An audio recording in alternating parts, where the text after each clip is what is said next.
Many English learners hear the word past, but they are not always sure how to use it. Does it mean behind, after, or beyond? In this episode, we'll clearly understand how past is used for both place and time.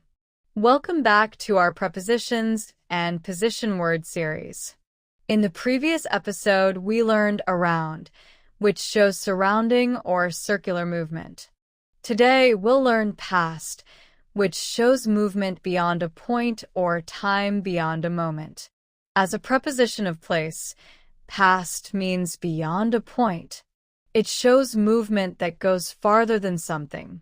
For example, she walked past the bus stop.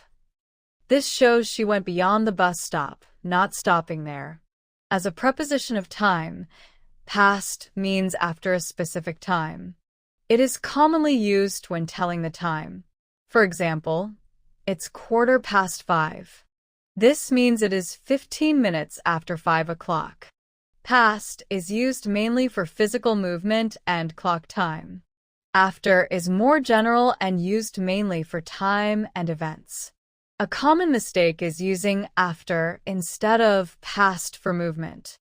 We say, she walked past the park, not after the park. For example, the car drove past the signal. This shows the car moved beyond the signal. To remember this easily, think of moving beyond something. If you go farther than a place or time, you use past. Now that the meaning is clear, let's move into daily life sentence examples.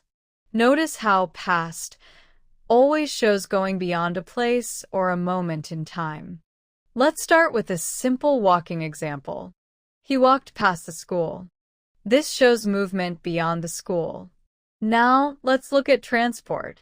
The cyclist rode past the car. The movement goes beyond the car. Let's move to time. It's 6:05. This means 5 minutes after 6.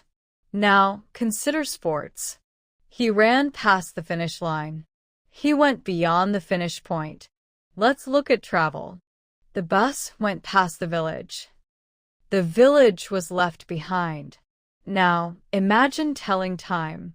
It's 9:30. This means 30 minutes after 9.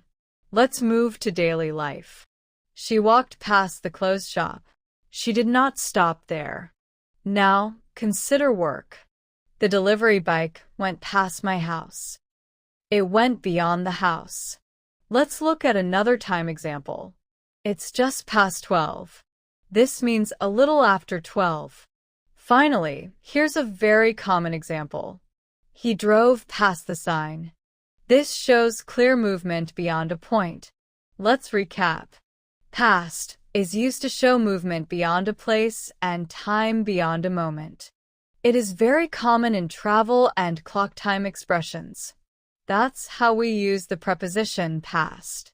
It helps describe movement beyond a point and time after a moment. In the next episode, we'll learn beyond, which shows even greater distance. Keep watching and continue mastering English step by step.